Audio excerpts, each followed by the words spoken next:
প্রিয় দর্শক, বিরতির পর আবার এডুকেশন আওয়ারে আমরা কথা বলছি। আজকের topic higher education pathways. So ATN Bangla UK program broadcast to Sky Channel 779. We are on Facebook and YouTube. Our website www.atnbanglauk.tv. So আজকের টপিক আমরা নিয়েছি দুইজন ইউনিভার্সিটি স্টুডেন্টদের সাথে কথা বলছি, তাদের experience from year 9 towards university journey তারা শেয়ার করছে। This is fantastic.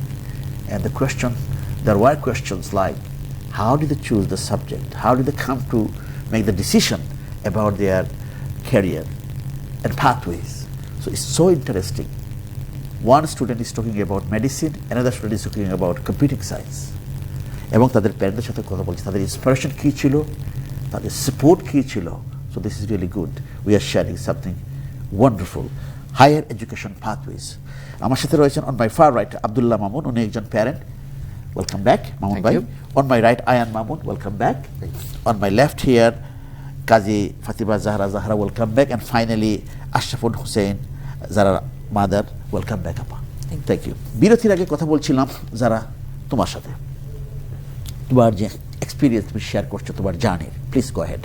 হ্যাঁ, so in terms of my subjects, আসলে জিসিএসসি সাবজেক্ট আর মেডিসিনের সাথে কোনো সম্পর্ক নাই। You don't need to be that concerned about which GCSEs you do. কিন্তু আমার স্কুলে ট্রিপল সায়েন্স ম্যান্ডেটরি ছিল, ওইটা ভালো ছিল, কিন্তু না করলেও it's not the end of the world. As long age তুমি বায়োলজি, আর আসলে সবাই মনে করে যে বায়োলজি সবচেয়ে ইম্পর্টেন্ট এই লেভেল মেডিসিনের অ্যাপ্লিকেশনের সময়, কেমিস্ট্রি হলো সবচেয়ে ইম্পর্টেন্ট। বেশিরভাগ মেডিকেল স্কুল কেমিস্ট্রি চায়, অনেকগুলো বায়োলজিও চায়, কিন্তু কেমিস্ট্রি হলো সবচেয়ে ইম্পর্টেন্ট। আর সো আমি বায়োলজি, কেমিস্ট্রি আর ক্লাসিক্স নিছি, আমি ম্যাথস নিইনি। অন টপ অফ দ্যাট অনেক মানুষ মনে করে যে ম্যাথস নিতেই হবে মেডিসিনে ঢোকার জন্য।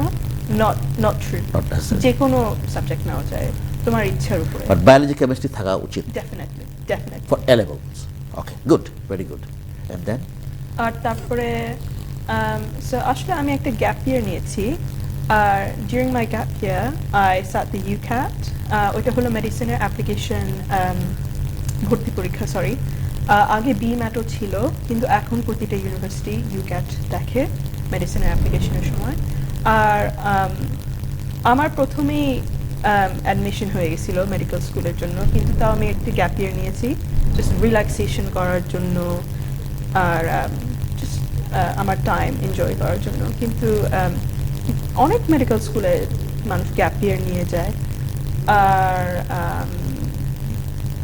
very good. Ayan, if I come to you, I'll ask both of you and then obviously go to parents again. Admission process. I mean, tell us, obviously we have listeners, they would like to hear you about your subject, how you explain about your subject, and medicine is also a very important one as well. Can you tell us admission process for, say, going to, obviously through UCAS, I know that, but you know, how did it happen? When did you apply? Okay, so in year 12, that's when they begin talking about UCAS, near the end. In year 12, you have a set of mocks at the end, which they use as your UCAS grades. And these are the grades that you apply to your university with. Through conditional offer or something? This is what gets you the conditional offer. So if you get really good grades, they might lower your offer compared to other students, because they think, okay, you're already quite smart, it doesn't matter if you mess up your actual exams.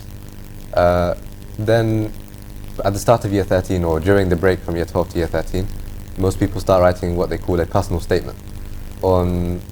It's kind of different now, or they're thinking about changing it, but it's a similar concept where they have to answer a few questions, and it's just about who you are, why you're interested in the subject, and what do you think you're going to do after you finish with the university. You know, explaining why they should pick you.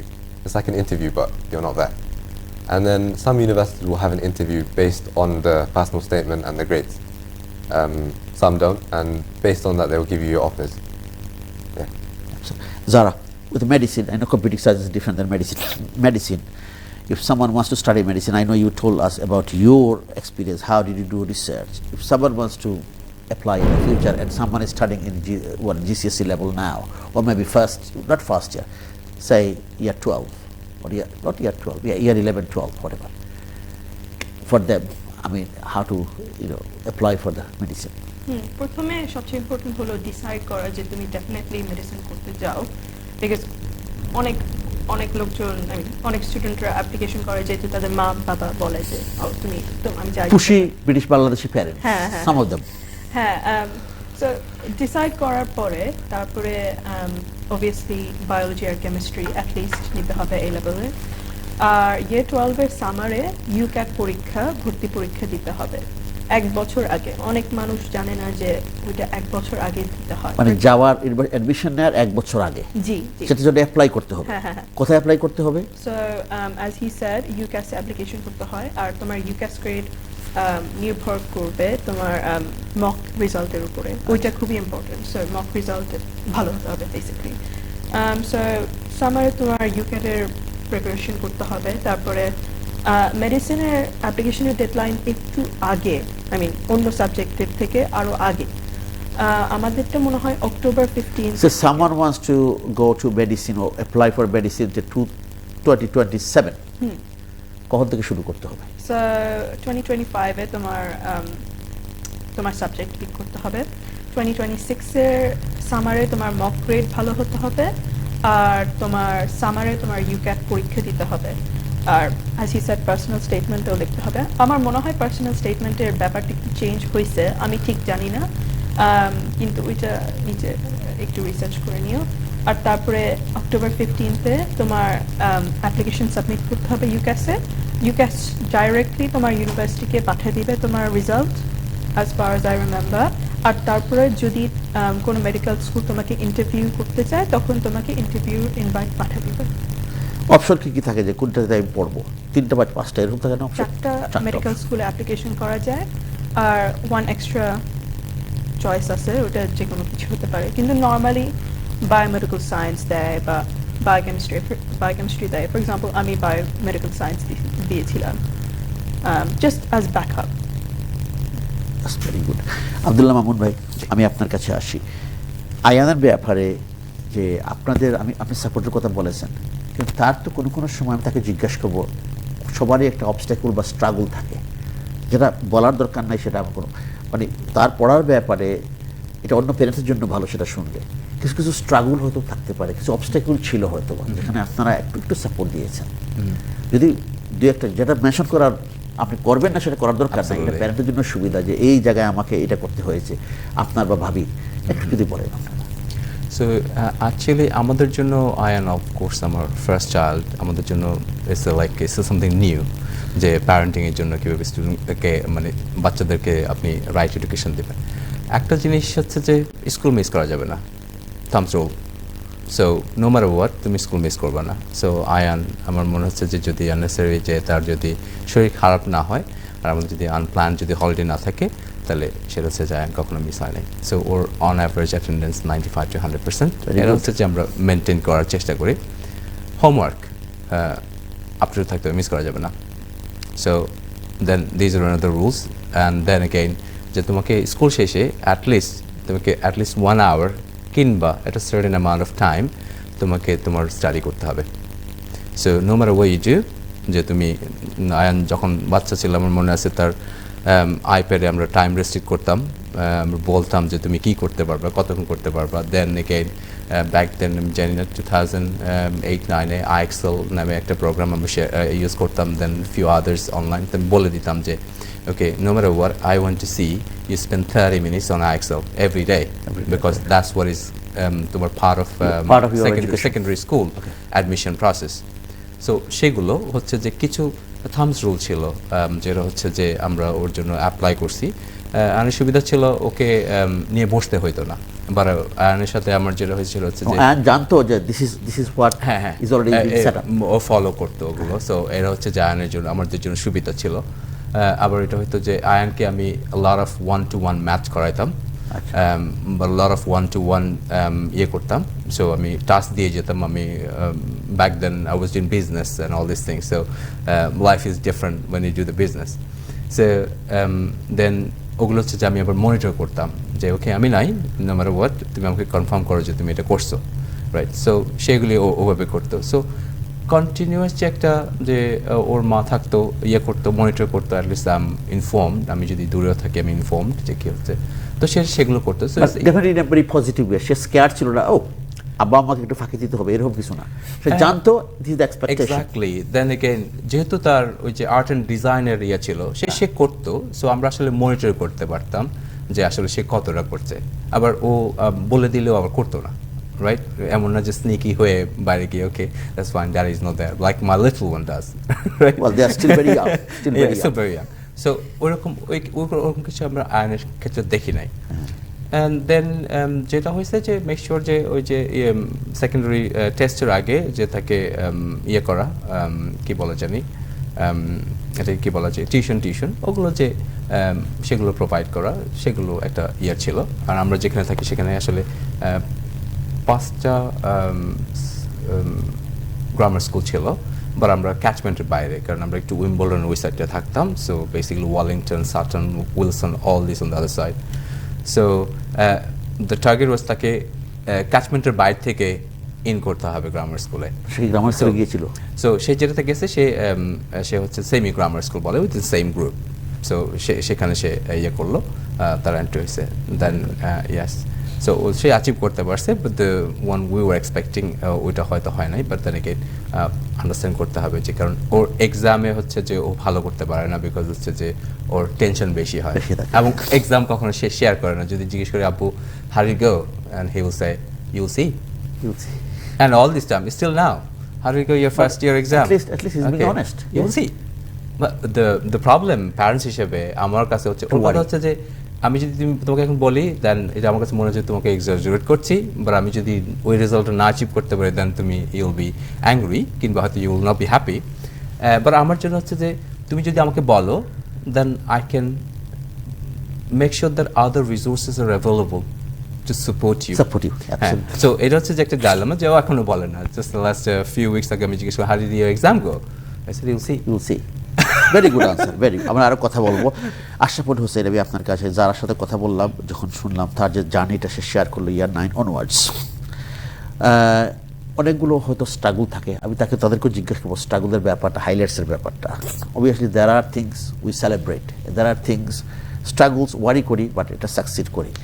তো যেগুলো share করার 2-4টা struggle, যে সে আসলে একটা hiccup ছিল ওইখানে, but we succeeded, something you would like to share please, it's good for our audience.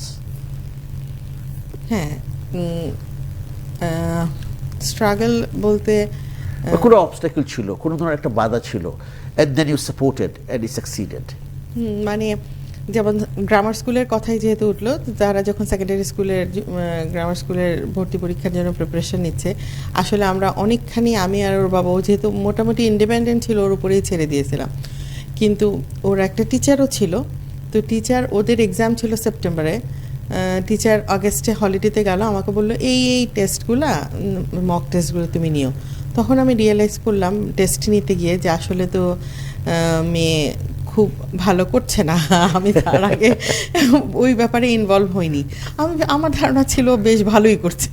তারপরে যখন আগস্টে এই হলো, তখন আমি অফিস থেকে 2-3 উইকস টিচার সাথে কথা বলার পরে সেটা রিয়েলাইজ করে না, টিচার যখন আমাদের কাছে কতগুলো মক টেস্ট নেওয়ার দিয়ে কোয়েশ্চেন পেপার দিয়ে বললো যে তুমি আমি যখন হলিডেতে থাকবো 2 উইকস, সাহারার টেস্ট নিও। তারপরে সে চলে গেল হলিডেতে। তারপর টেস্ট নিয়ে বুঝলাম যে আসলে তো সিচুয়েশন ইজ নট গ্রেট। তখন আমি 2-3 উইকস হলিডে নিলাম, অফিস থেকে লিভ নিলাম, নিয়ে এবার বসলাম তাকে নিয়ে। তো that was a really difficult journey আমাদের জন্য, বিকজ তখন আর মাত্র 1 মাসও নাই মনে হয় পরীক্ষার। তো আলহামদুলিল্লাহ সে ডিড ওয়েল। আমরাও ওনাদের মতো ক্যাচমেন্ট এরিয়ার বাইরে থাকি, আমরা গ্রেনিচে থাকি, আর most of the schools are in Kent. আমরা কোনোটাই ক্যাচমেন্টের মধ্যে না, বেক্সলি বলেন, কেন্ট বলেন, কোনো গ্রামার স্কুলেরই আমরা ক্যাচমেন্ট এরিয়ায় না। আলহামদুলিল্লাহ she went to Dartford grammar. সেখানে এক্সট্রা পয়েন্ট লাগবে, এক্সট্রা, তাই না? হ্যাঁ হ্যাঁ, অফকোর্স ওইটার জন্য, মানে কারণ ওরা তো ক্যাচমেন্টে মানে 160টা বা 180টা বাচ্চা যায়, তার মধ্যে 100 বা 120 ওদের ওই ক্যাচমেন্ট প্যারিশ থেকে যায়, আর বাকিরা হলো গিয়ে নাম্বারসের বেসিসে। কিন্তু নাম্বারস বেশি না থাকলে তো পাবে না। এটা একটা টাফ ব্যাপারটা ছিল। হ্যাঁ, ওটা খুব ডিফিকাল্ট ছিল। আর তারপরে আমি যেটা বলবো, Covid actually created a lot of difficulties. Generally যারা খুবই ডিসিপ্লিন, কিন্তু কোভিডের সময় যেহেতু স্কুলে যাচ্ছিল না, ও কোরিয়া ছিল কোভিডের সময় 2020 2021 ইয়ার 10, তখন মানে এত ডিফিকাল্ট ছিল যে স্কুলে যাচ্ছে না। আর ডার্টফোর্ড গ্রামারের এটা আমি একটা খুবই বড় ক্রিটিসাইজ করি যে ওই সময় ওরা কোনো অনলাইন ক্লাসও নেয়নি। অনেক স্কুল কিন্তু টিমসের মাধ্যমে বা জুমের মাধ্যমে অনলাইন ক্লাস নিচ্ছিল। যারাদের ক্ষেত্রে যেটা হচ্ছিল ওরা খালি হোমওয়ার্ক সেট করে দিচ্ছিল, তো এটা তো কোনো কথা হতে পারে না। যেই জন্য যারা খুব তখন লাইভ কোনো টিচিং ছিল না, লাইভ কোনো টিচিং ছিল না। তো একটা বাচ্চাকে যদি খালি হোমওয়ার্ক সেট করে দেয়, সেই বাচ্চাটা কি সব কিছু শিখে ফেলবে? ইয়ার 10-এর বাচ্চা তখন ও খুব স্ট্রাগল করেছে, আমরাও বুঝতে পারছিলাম না। পরে we started communicating with the school. তখন ওরা কিছু কিছু সময় ওদেরকে অ্যালাউ করলো যে স্পেসিফিক্যালি স্কুলে গিয়ে পড়ালেখাটা করার, মানে তখনও কোনো লাইভ টিচিং হচ্ছিল না, but they started allowing students to come to school and then study there instead of studying at home. তো ওইটা ওর অনেক হেল্প হয়েছে। আরেকটা জিনিস হলো যে পরবর্তীতে এই যে কাজটা সে এখনও কন্টিনিউ করে, যে আসলে যেটা আর কি অন্য প্যারেন্টস যেরকম আমি বলবো যে বাসায় পড়াটা কিন্তু অলওয়েজ সব বাচ্চার জন্য একই রকম হয় না। হ্যাঁ, তো তখন একটা ডিসিপ্লিন এনভায়রনমেন্টে যাওয়ার জন্য বাচ্চারা কিন্তু লাইব্রেরিতে গিয়ে পড়তে পারে। হ্যাঁ, কারণ আমি দেখি একই কাজ আপনি নিজেকে, মানে আমরা তো বাসায় অনেক বেশি রিল্যাক্স থাকার চেষ্টা করি, তখন কি হয় একটা প্রপার কাজ করতে গেলেও আমরা খুব ল্যাথার্জিক্যালি কাজটা করি বা খুব বেশি প্রফেশনালি কাজটা হয় না। সেক্ষেত্রে এই সাজেশনটা কিন্তু যারা টিচারদের সাথে যখন আমরা যারা এই স্ট্রাগল নিয়ে কথা বলছিলাম যে how we can solve this, because এটা তো একটা বড় ব্যাপার ওর পরের বছর জিসিসি, তখন one of the teachers suggested যে মেবি ও লাইব্রেরিতে যেয়ে পড়তে পারে। তখন কিন্তু সে আসলে সেটা ফলো করেনি, কারণ তখন ওই যে পরপরই ওরা আবার স্কুলে যেতে অ্যালাউ করেছিল। বাট পরবর্তীতে আমি যেটা দেখেছি যে এ লেভেলের সময়ও সে অনেক বেশি, আমাদের নিয়ার বাই গ্রেনেচ লাইব্রেরি আছে, বলিচ লাইব্রেরি আছে, ও লাইব্রেরিতে গিয়ে পড়ে, যেটা গিভস হার আ প্রপার প্লেস যেখানে ও আর অন্য কিছু করতে পারবে না। তো সেটাতে সে অনেক বেশি ডিসিপ্লিন হয়েছে, অনেক বেশি সুন্দরভাবে পড়াটা শেষ করে, ধরেন সারাদিনের মধ্যে ছুটি, সারাদিনের মধ্যে বাসায় বসে না পড়ে 6 আওয়ার্স 4 আওয়ার্স সে লাইব্রেরিতে থাকছে। এবং এটাতে ওর অনেক সাহায্য হয়েছে। এবং I must suggest it to other parents যে এটা একটা টেকনিক যেটা আপনারা আপনাদের বাচ্চার ক্ষেত্রেও ব্যবহার করতে পারেন, এটা সাহায্য হবে। Very good, thank you. Ayan, I know we talked to both parents and they talked about support as well as some struggles and other things they shared as well. I would like to ask you, you share, you don't have to mention that, at least 1 or 2 struggles and then you succeeded later throughout your study from say A level onwards or GCSE onwards. Okay. Is this to do with parents or just my? Your study, mainly study, or I'm not talking about anything personal, I'm talking about throughout, when you are going to university, studying this particular subject, throughout your educational journey. I mean, some struggles, 1 or 2. So, but you don't have to mention everything, if something you don't want to mention, and you also succeeded that. Okay, so in this is kind of early on, year 8, year 7, and everything before that, I really enjoyed maths. And then randomly in year 9, like, I think it was because of COVID, I'm not sure, but I suddenly became really bad at maths. Like, we had a few exams in school, and before I was getting like nearly full marks, and then I started getting like 10, 20, 30%. And this went on for like a good 6, 7, 8 months, and I couldn't understand why I was, was like struggling so much with the maths at the time, because it's not difficult stuff, it's like standard level. Eventually, after COVID kind of ended, I took the initiative. I was thinking, okay, I kind of enjoy the subject, I'm still bad at it, why am I bad at it? And 2 things helped me. 1 is obviously Allah, like I prayed and I, asked for help with this. But on a more practical level, it's, you have to believe that you're able to do something before you can go towards doing the thing. So your strong determination, definitely, yes. And I just like forced myself to believe that I was good at maths, even though at the time I wasn't. And eventually, like trying to keep that belief up, like I improved really suddenly again. So in year 10 again, in year 11, I was like, maths was my favorite top subject, and I was pretty good at it. So I think the main thing is believe that you're able to reach the destination. Very good. Before you start. Excellent. Zara, I'd like to hear from you as well. Something you don't want to mention, don't have to mention. আমার সবচেয়ে বড় struggle ছিল যে year 12 আর year 13 আমি অনেক অসুস্থ ছিলাম।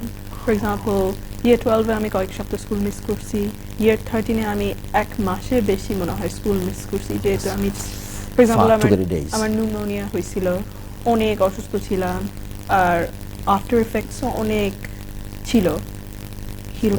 Hill করার পরও so basically আমার definitely that time you are mentally very depressed when you suffered like this, isn't হ্যাঁ it? so আমার একদম year 13 এর উইন্টারে যখন আমার মক্স হচ্ছিল তখনই আমার নিউমোনিয়ার সব বিজনেস ছিল so basically আমার জাস্ট অনেক এক্সট্রা এফর্ট দিতে হয়েছিল ওইটার পরে আর in the end আলহামদুলিল্লাহ তো এখানে চলে আসছি At the same time, if I go to share, I know struggle, always there are struggles, but there are some successes as well so far. Some highlights, I would say always highlights. So maybe two highlights. Why not you share two highlights, please, so far? One highlight was year 12 mocks. It should have been my actual A-levels, but year 12 mocks. I was kind of, so in my sixth form, they're kind of relaxed with people's attendance and if they do the work and all of that stuff, compared to GCSE where everyone's forced to do homework, everyone has to come in for all of the lessons. But when you move into sixth form, they don't really care too much. Like if you don't come into the lesson, you know, they're not going to do much. They don't really have detentions, and even if they do, no one goes to detentions. And then homework, it's not really regulated. So the switch from GCSE to sixth form is that you have to get that independence, and if you don't, you're going to crash. So what happened to one of my friends is he tried to do what he did in GCSE in A-levels, and he was getting 8s and 9s in GCSEs, but he got Ds and Es in A-levels, but he didn't do anything differently, right? So if you didn't... But compared to GCSE A-level study is really, really harder than this. It gets harder, and also you're not checked. Like you have to be more independent. So near the start, I was not really doing the stuff, and I was just putting it off. And I think a lot of students do this in year 12. They think, okay, year 12 is not serious. They'll just fix up in year 13.